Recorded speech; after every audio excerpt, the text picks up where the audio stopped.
And the honourable member for Dauphin Swan River Neepawa. Mr. Speaker, yesterday the Liberal chair of the Environment Committee stated, and I quote, "There is no data specifically stating that the price on carbon resulted in an X amount of reduction in greenhouse gas emissions," end quote. Is this true? Yes or no?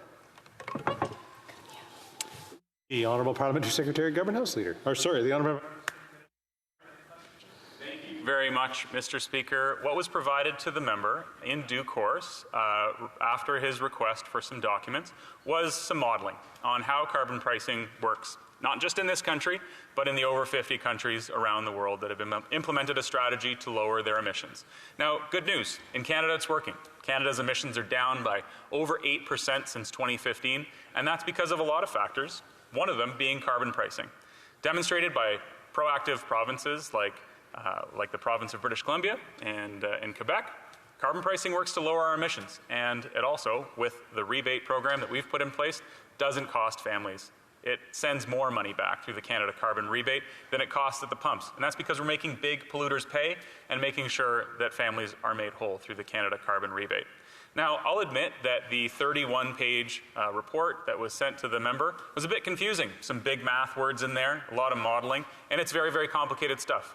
Reducing emissions is a challenging thing, particularly for an oil-producing nation and a big country like Canada, but we're making it work. We're making it work with an approach that supports affordability and that lowers our emissions. Now, 200 economists have also chimed in to make sure that Conservatives hear loud and clear that their campaign of misinformation, this Axe the Tax campaign that they've started, is based on misinformation. They continually say that carbon pricing is the cause of inflation, that carbon pricing is the cause of financial insecurity and hardship for Canadians, when that's been proven time and time and time again to be false. So, look, carbon pricing does work. I don't have a Nobel Prize in economics. I don't think the member opposite has a Nobel Prize in economics, but William Nordhaus does have a Nobel Prize in economics, and he actually earned it for his work on carbon pricing. And what he says, Mr. Speaker, is that Canada's approach on carbon pricing is exactly what the rest of the world needs to fight climate change, to lower our emissions, and to ensure that the planet that our grandkids will inherit will be even more prosperous and livable than it is today. So the answer to his direct question, Mr. Speaker, is it true that we do not have data to support the fact that carbon pricing drives down emissions? No, that's not true. The fact is carbon pricing works. It's demonstrated to be true. It's mathematically accurate and based on sound financial, economic, and mathematical principles. And it's also been proven to be true because per capita emissions in British Columbia have fallen steadily since their implementation of a carbon tax over a decade ago. And I'd say also that was supported by members of the current Conservative caucus who were Liberals in the BC government at the time of implementation. It's also been demonstrated by Quebec. Now, provinces like Manitoba, in fact, which I had the pleasure of visiting, I went to a Jets game with my father since it was Parkinson's night at the Jets. Thankfully, the Jets won. I think the member opposite and I can agree on at least one thing. That's a good thing. When the Jets win, that's a positive thing. Now, Manitoba has got a new premier, which is also a really great thing for Canada. Winnipeg's a great city. Love the Weaker Thans, one of my favorite bands when I was a kid. And that great city deserves a great mayor and a great premier.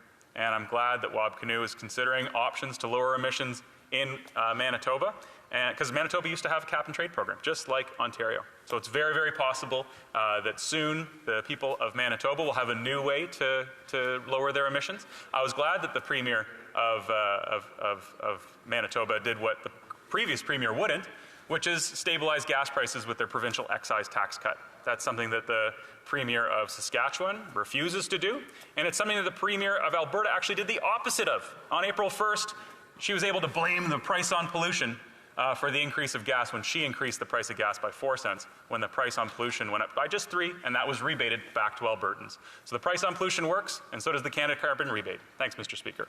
The Honourable Member for Dauphin Swan River Neepawa. The member has suggested that I was a climate change denier because I opposed his failed carbon tax. Is the member calling the First Nations who took his Liberal government to court over the carbon tax climate change deniers? The Honourable Parliamentary Secretary. Mr. Speaker, Indigenous people feel the effects of climate change more than anybody else. Farmers, Indigenous people, rural residents.